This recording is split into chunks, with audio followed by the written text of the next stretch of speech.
One claims it's the company's only chance for survival. Atari has filed for Chapter 11 bankruptcy protection. The 31-year-old AWA presents the difference. Kodak is filing for Chapter 11 bankruptcy protection.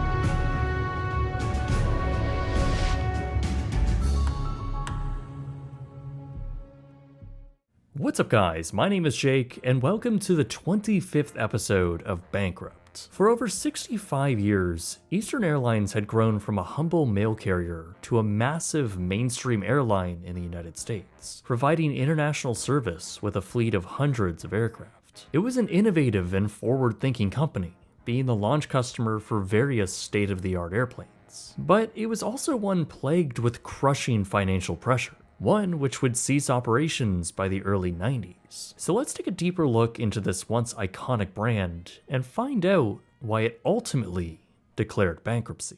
In November of 1924, a man named Harold Frederick Pitcairn started the Pitcairn Aircraft Company. Harold founded this company with the intent on building planes for the increasingly lucrative United States mail services.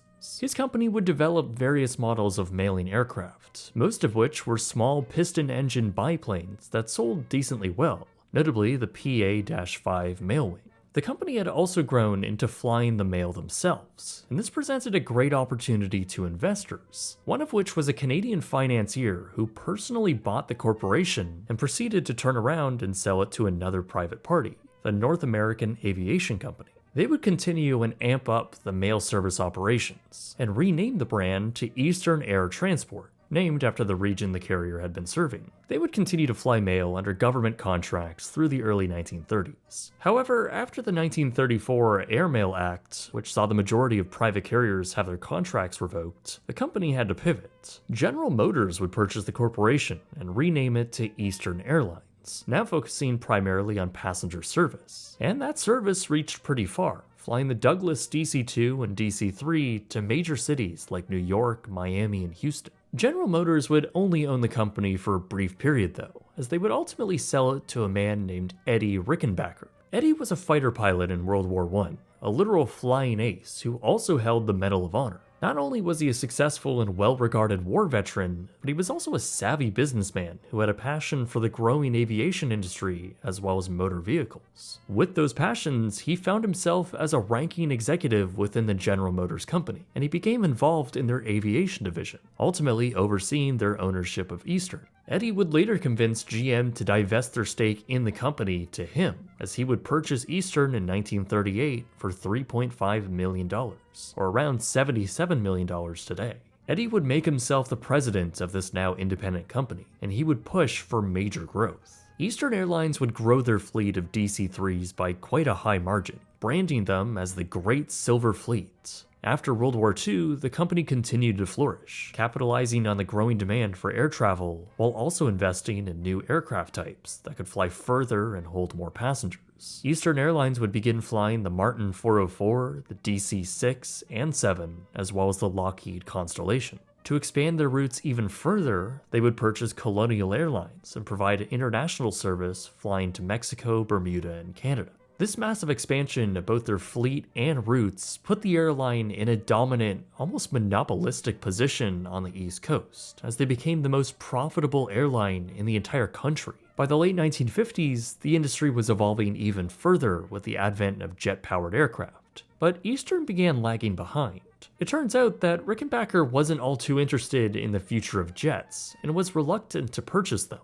The passenger experience was also hindered a little bit by his later management style, which was a little more frugal despite the airline being marketed as a premium experience. Rickenbacker would ultimately be replaced by a new CEO. The airline would begin bringing on their first jets. Rickenbacker was fine though, and I suggest you read up on his story because he is a fascinating person. Not only was he a war hero, but he also survived adrift at sea for over 21 days. Then he obviously became a successful executive owning an airline, but he also survived a plane crash on an Eastern Airlines plane in which he was one of only 8 people who lived. Anyways, the company under new leadership opened up more frequent non-stop routes between major cities on the East Coast, and they had done work to improve the in-flight experience, returning to the perception that Eastern was a step above the rest. They continued to prove that by the very aircraft they were putting into service. Eastern was a launch customer of the Boeing 727, an aircraft that they were calling the Whisper Jet, marketing it as the quietest airplane in the sky with superb onboard food. Short commuter hops were still a large part of Eastern's routes though, so the company created a new brand that would operate those shorter flights called Eastern Airlines Shuttle. By the mid-1960s, the mainline brand was also freshening up, with new uniforms for their crew as well as a fleet-wide livery update, now sporting the new Eastern Billboard brand along with the nicknamed hockey stick logo. By the 70s, the company had expanded its route system even further, now becoming the obvious choice for many flying on the eastern seaboard, including destinations in the Bahamas and the Caribbean, while some nonstop flights reached as far west as Los Angeles and Seattle. Walt Disney World had also opened by this time, and Eastern Airlines became the official airline of the Central Florida resort. In fact, the company even sponsored a whole attraction at the Magic Kingdom called If You Had Wings. Eastern was also growing into wide-body, long-range aircraft now. They temporarily leased 3 747s for a few years, while they ramped up capacity for the brand new L-1011, a wide-body aircraft which they were again the launch customer for. Eastern would also invest in the new European airplane manufacturer Airbus. They would spend more than $770 million to purchase a fleet of new A300 aircraft, the first North American company to do so. With these new jets, the airline really honed in on making the passenger experience even more comfortable, emphasizing great customer service and premium onboard experiences. Their L-1011, for example, had a dedicated galley on the bottom deck, along with wider seats and a more spacious cabin. However, it wasn't all smooth sailing for the company. Just after 4 months since the brand took delivery of their 10th L-1011, Eastern Airlines Flight 401 crashed into the Florida Everglades after a distracted flight crew unknowingly disconnected the aircraft's autopilot and ran it into the ground. The crash killed 101 people, while 2 years later in 1974, Eastern Flight 212 crashed in Charlotte, North Carolina as a result of crew errors again. The accident killed 72 passengers, including Stephen Colbert's father and 2 brothers. Several months after that, yet another crash occurred, Flight 66. It went down due to a wind shear event at JFK Airport. At the time, it was the deadliest crash in US history, killing 113 people. These accidents were highly publicized and certainly not a good look for the brand. But on top of this, they were also struggling with logistical and financial problems too. All of their new wide-body jets meant that the company would need to hire more mechanics and purchase more service equipment. It also meant more fuel, and in the 1970s, fuel was very expensive. With airline deregulation, Eastern was forced to be more competitive, and that meant in order to stay competitive in a market with lots of competition, they would need to lower fares. But with all of their new expenses, their margins were razor thin. In order to stay competitive, the airline was just not making any profit. Eastern would just squeeze by through this time, barely making it through this tumultuous era, avoiding a possible bankruptcy. By the early 1980s, things did improve, and the company would expand outside their comfort zone, now flying direct out of Atlanta to several European cities, like Brussels and London. After purchasing the now bankrupt Braniff's route network, they also expanded south, flying routes to South America. But flying out of Atlanta directly competed with Delta, but neither airline was a clear winner of this route war. By passenger volume and the sheer size of their fleet, Eastern had now become the 3rd largest airline in the US, transporting passengers more than 32 million miles annually. The company would also take delivery of a few more brand new aircraft, like the DC-10 as well as the new Boeing 757, which they were again the launch customer of. They would also change some of their liveries to a more chromatic one that saved on weight. But the company was also still struggling financially, seeing tens of millions of dollars lost each year through the mid-80s. They also had a high debt load with hefty interest payments. But then came Frank Lorenzo, an industry veteran and someone who had been on the lookout to absorb these struggling airlines and turn them around. something he had already done with Continental. So under his holding company called Texas Air Corporation, he purchased Eastern Airlines for $615 million, or around $1.7 billion today. That was a bargain for an airline the size of Eastern. European service was cut down to just a singular route, from Miami to London, while the company overall declined dramatically in the number of passengers, as some of their older planes in the fleet were sold off. The comparatively stronger United and American Airlines were able to compete with Eastern in both the routes served and pricing, while budget-focused airlines like Southwest were chipping at the heels of Eastern. Lorenzo structured his whole business strategy around lowering fares, and on his quest to do that, he reduced premium aspects of the in-flight service while also demanding lower wages for employees, in some cases asking for 20 to 40% wage cuts. Apparently, all of this was done to allow the airline to offer lower consumer prices, but also find a path to profitability. Obviously, Eastern's longtime employees weren't happy about this, and labor union disruptions became an ongoing problem for corporate. To shave off even more overhead and earn some cash, Lorenzo decided to sell off the shuttle subsidiary of the company. It was a section of the business that did work, and some saw it as a corporate raid to sell off valuable parts of the company while they still could.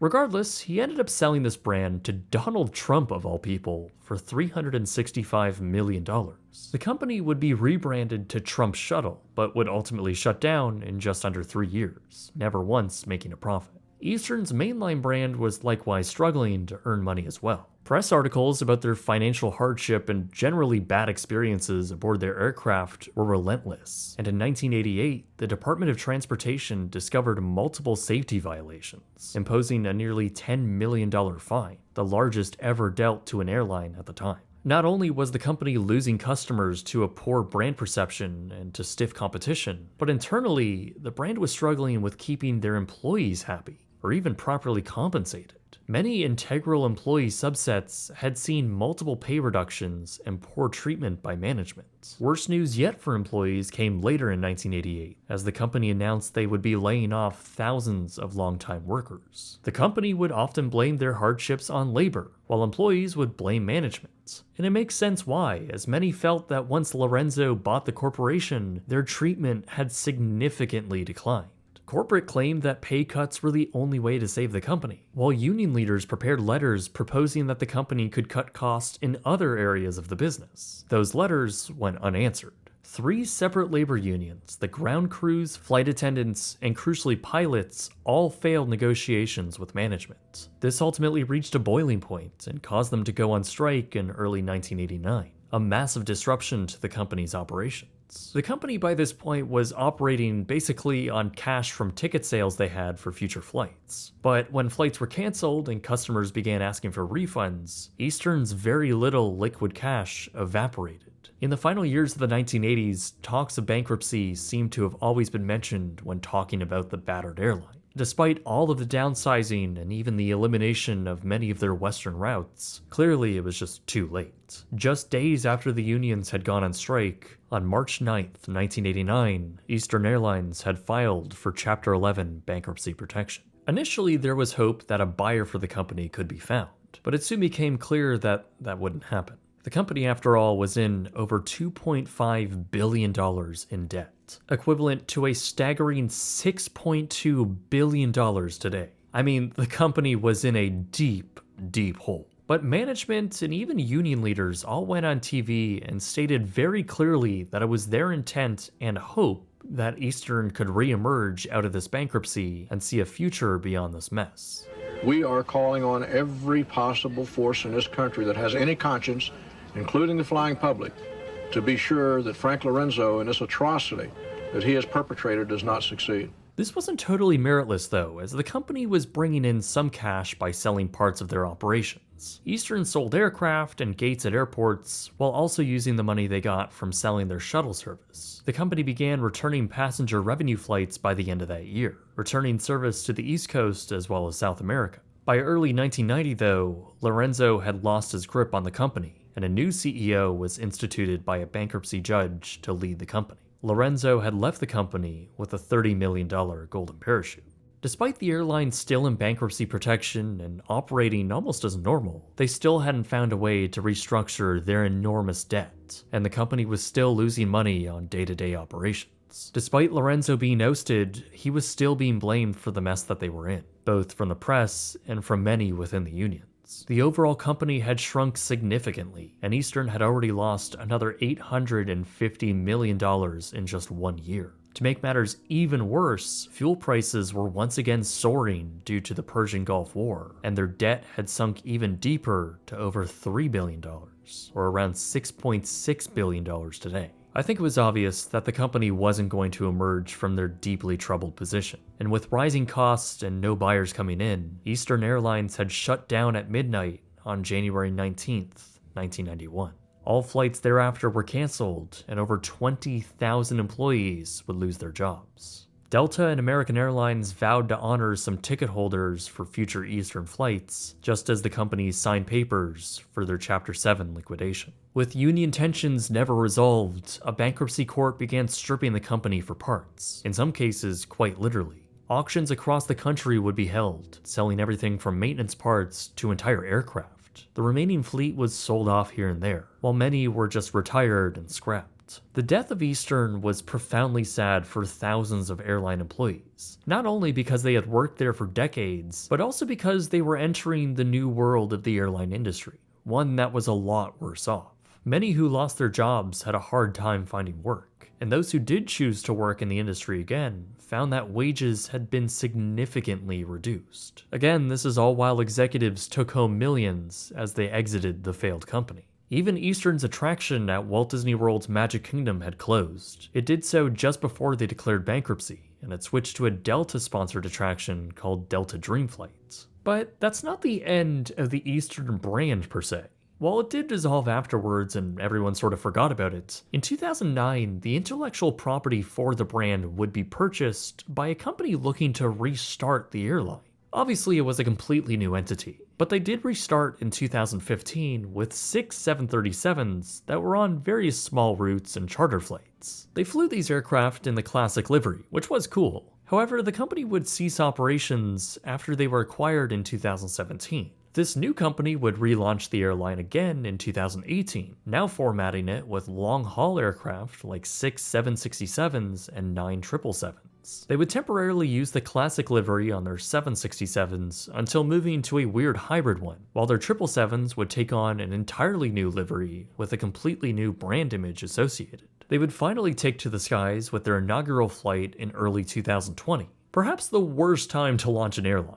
Obviously, they would struggle thereafter, refocusing on cargo rather than passengers, and just flying a lonely route between Florida and the Dominican Republic. Reviews for the airline were not great, and cargo seems to be the primary focus of the airline today. But that seems to be the general path this brand has gone down time and time again. Despite its humble roots and fascinating characters coming in to grow the airline to what it ultimately became, Eastern was really only a successful carrier when it had no real competition. It was both incredibly profitable and a great way to fly across the East Coast back in the 40s, 50s, and 60s. Despite it being an iconic and well-known brand thereafter, it also struggled enormously to keep planes in the air. From the deregulation to the oil crisis in the 70s, the airline was hurting. But after a massive increase of competition, a dilution of their premium experience, a general perception of unsafe operations, management who were trying to cut as many corners as possible, and a massively angry workforce because of it, well, this just all worked against the airline's future.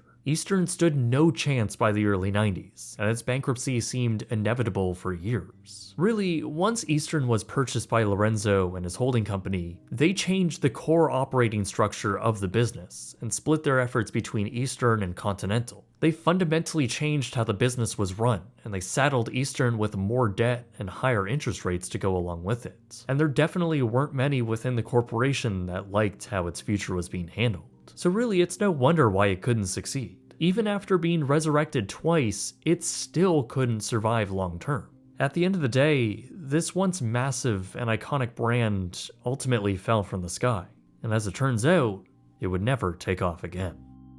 If you like what I do and want to support my work further, I have a Patreon account where you can watch my videos early and have your name at the end of each video, as well as merch by going to shopbrightsonfilms.com, where you can get this fantastic hat and much more. Or you can just follow me on Instagram at brightsonfilms, and of course subscribe here on YouTube. My name is Jake, and thank you very much for watching.